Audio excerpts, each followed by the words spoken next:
Hi, everyone. Give me 1 second here. All right, so I'm gonna start, hopefully spend about 20 minutes on the first part of the lecture today, and then I'll um, finish the last 20 minutes on a separate recording just to put them in smaller chunks. So we're looking at the respiratory system, and I wanted to give you a brief overview and reminder of a little bit of anatomy and physiology.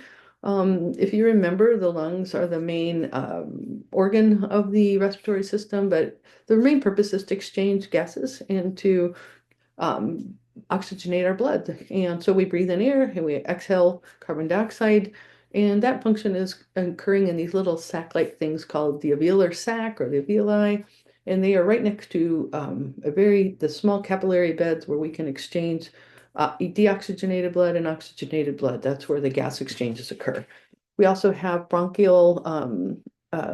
the bronchi and the bronchioles. These are the tubes that kind of deliver branches. Just think of it like a tree. All right, let's take a look at some main pathologies that I called them, and they will come into play as we talk about other disorders. These are some things that can result from lung disorders. One of the main ones is the VQ mismatch, and that's where we have an issue with uh, ventilation or perfusion. So we have to have the air sacs have to be full of oxygen and blood has to flow by. So if we're dealing with the air sacs not having oxygen in them, that's a ventilation part. That's the V.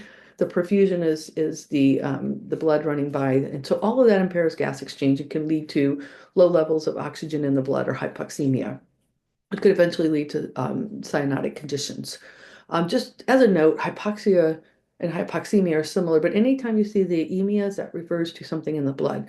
So hypoxia is just when the tissues are deprived of oxygen, but in hypoxemia, the blood itself does not have enough carrying oxygen and it starts to compensate, as you can expect. And so when we look at atelectasis, that's a term that refers to when you have an incomplete or collapsed alveoli. And so that can lead to obviously ventilation issues. And bronchiectasis is a little different. It's this permanent expansion or dilation of the bronchi or the bronchioles from infection or inflammation. All of these things can lead to impaired gas exchange and hypoxemia, which is what this next slide basically says, that these interfere with the lungs' ability to oxygenate blood, can result in no oxygen being delivered and cyanotic conditions, which is the blueness. Now, if you have localized hypoxia in a tissue, it's still going to have necrosis and tissue damage, but this is a little different. This is full-on systemic blood, uh, no oxygen in the blood or low oxygen in the blood. And so, yeah, there's some clinical overlap. Cyanosis can result from any of these pathologies, and atelectasis and bronchiectasis can both cause localized VQ mismatch. So again, we've already talked about the difference between hypoxia and hypoxemia, just in case you needed to refuse it. But think of, again, V for ventilation, Q stands for perfusion in the VQ formula that we're going to talk about. Again, think of perfusion with blood flow and ventilation with air to the alveoli. That's pretty basic. But all of these can, like I said, lead to inadequate gas exchange and respiratory failure. All right, this is a good diagram, and there's formulas and formulations, and we can go a lot deeper into this. But for our very basic understanding, these are two things that you need to know about a VQ mismatch. You could have what's called a shunt or what's called a dead space. And a shunt is related to poorly ventilated alveolus. That's a singular one. You can see this is blacked out. It doesn't have the oxygen. So when the blood rolls by, there's no oxygen to deliver. That's called a shunt. In the other case with the dead space, the O2 is there. It just needs the blood to pass by closer to it, and the blood flow isn't close by or it's restricted, and that's called the dead space.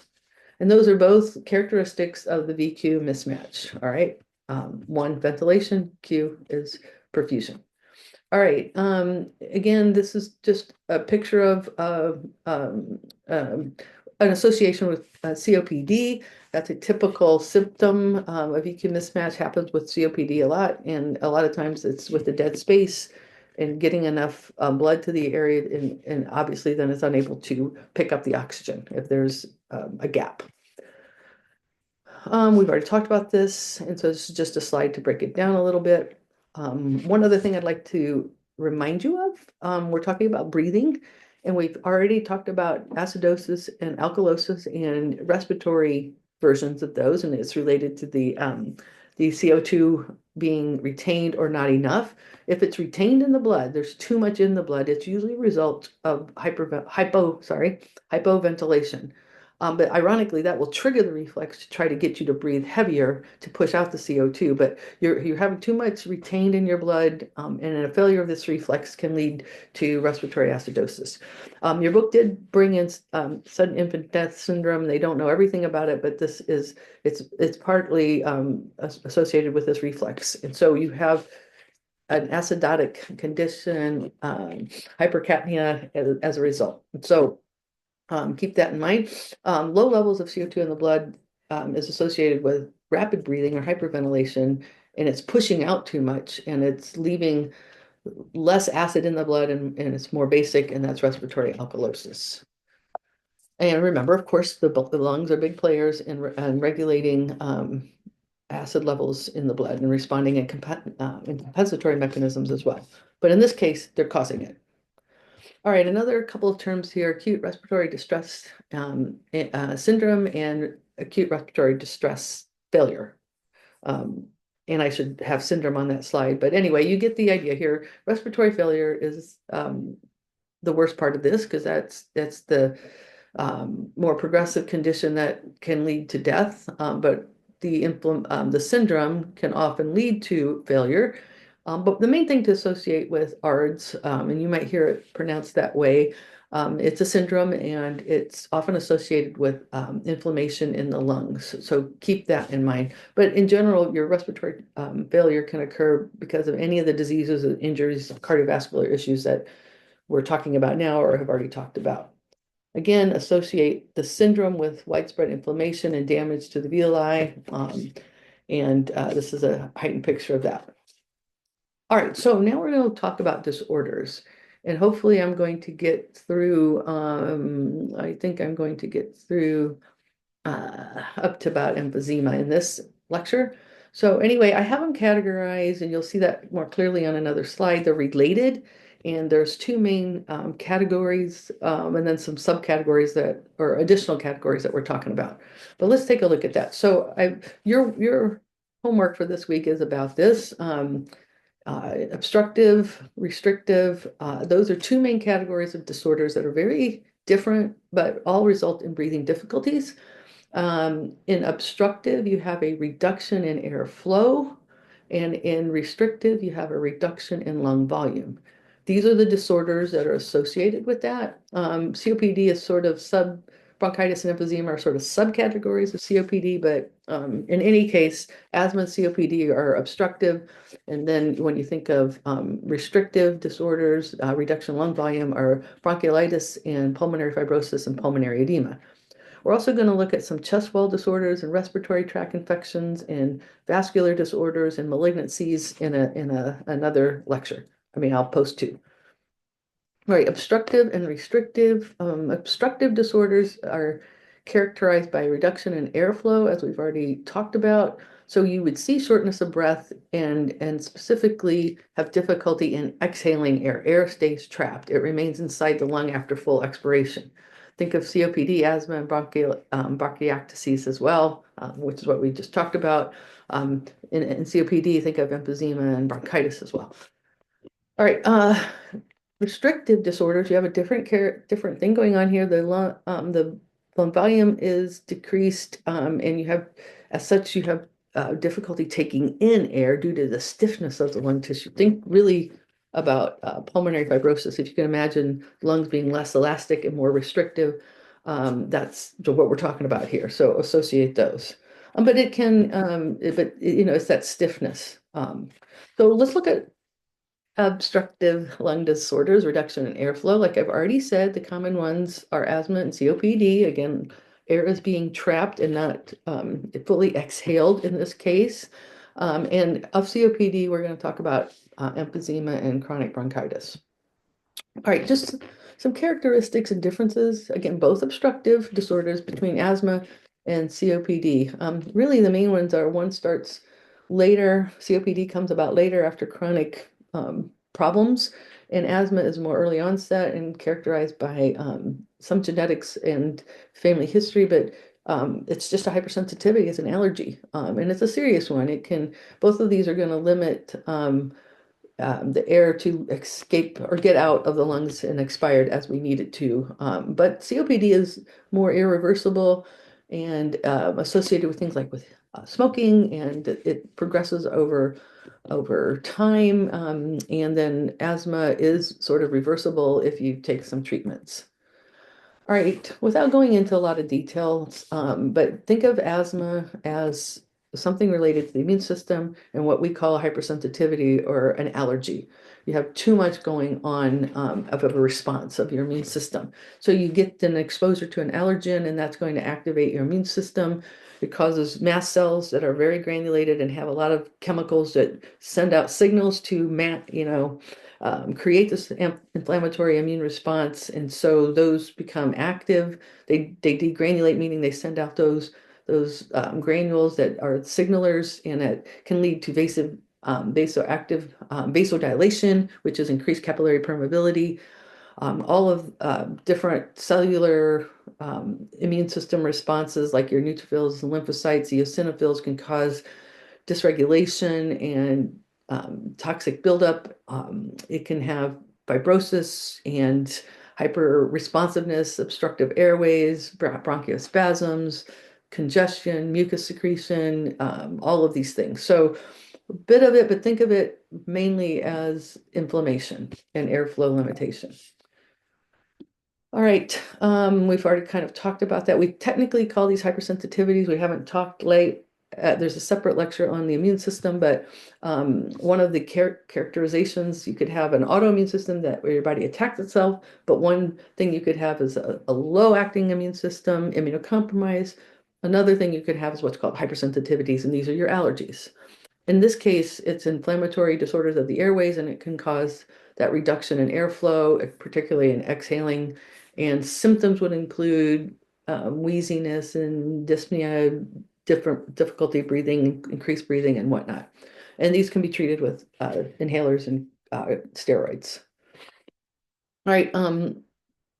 Again, think of this as a massive immune response, and you see some hyperventilation, then you see late stage hypoventilation, and you have this hypertrophy of the bronchioles, which is enlargements of them. All right, COPD is a different issue. For this one, you want to think of smoking, cell damage, and nitric oxide gas poisoning. All right. And it can also be caused by chronic inflammation. So you don't want to have constant inflammatory processes. When you smoke, that's basically what's going on. Your body's trying to fix things, and it can lead to damage, actually. There's a little bit of an inherited case of COPD, but not much. But in this category, we would include emphysema and chronic bronchitis. All right, there's a little bit of a difference. So this is a busy slide that always brings in my favorite topic somewhat is immune system. But without going into a lot of that, you get with COPD, it's again, think of smoking, irritants, carcinogens, you get that irritation of the tissue, the inflammatory processes engaged, mucus production, you have some airway thickening and alveolar damage, and you're getting this immune response. And at the end of the day, there's two ways this can go. You can damage the airway. Bronchitis can also be involved when there's airway damage because of the infection in the bronchi, and then the alveolar damage with emphysema. But both of those lead to COPD. All right, again, I can't see the top of the slide, but this is the impact of smoking. It's damaging, and it's creates nitric oxide. That's a vasodilator. So you get some hypoxic pulmonary vasoconstriction, a VQ mismatch.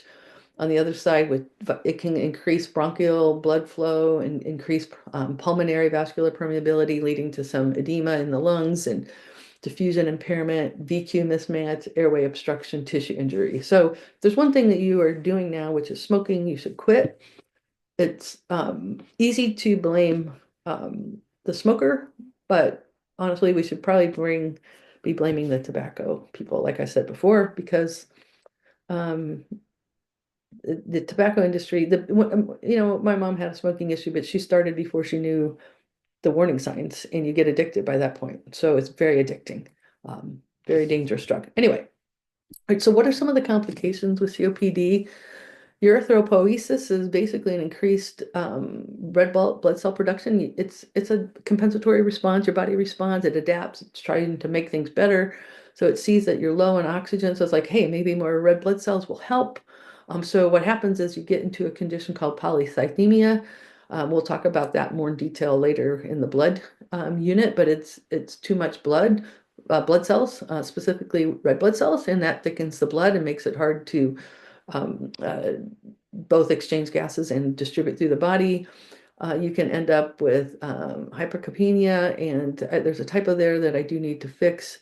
But in this case, it would be respiratory acidosis from vasoconstriction and pulmonary hypertension. And so, cor pulmonale, sorry, is this basically pulmonary hypertension, or it's associated with that. It involves some heart failure and edema, but it's when the COPD can result in hypertension of the pulmonary blood vessels, the arteries, and that's due to the hypoxia or to the right-sided heart failure and pulmonary edema. And you would see some jugular vein distension. All right. So let's hit some chronic bronchitis real quickly. It's also an obstructive lung disease, and it's associated with COPD, but you get it's chronic bronchitis, so it's long term. It's where you have hypersecretions of mucus, probably from smoking, and this chronic productive cough that lasts more than at least 3 months and for 2 consecutive years.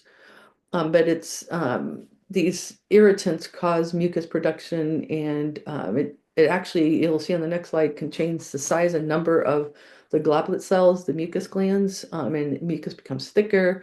It doesn't it hangs around, and it's an irritant. It can breed infection. And so you can try to treat it with bronchodilators and expectorants and chest therapy. But here's a little bit of the pathophysiology of bronchitis, chronic bronchitis. Again, it's this, your body's going to respond to irritants. It doesn't like them. It's foreign, and it triggers the immune response. You get neutrophils, cytotoxic T cells, lymphocyte macrophages coming to attack. This changes the nature of these goblet cells. It can change them by creating more of them, so you have more mucus, or it can actually make them bigger because it's trying to deal with these irritants. And so, or in some cases, it can get to where we have metaplasia. These are all cell disorders that we talked about earlier, but metadysplasia is when one cell type is changed into another. And in this case, you get ciliated cells are replaced with flat unciliated cells, similar to what another condition of the esophagus called Burkitt's uh, why am I drawing a blank? It's basically a condition where those cells in your esophagus change. It's not Burkitt, so why am I Barrett's? Drawing a blank here. Barrett's esophagus, where you have changes in the cells because of acid. Your cells want to respond, they want to adapt, and they're like, oh, acid's here, I don't like it. That's with your esophagus. In this case, it's like I've got these irritants, I got to create some issues. I got issues I need to deal with, so I'm going to get creative, and you get changes in these goblet cells to be bigger in size and number, and also they can change types.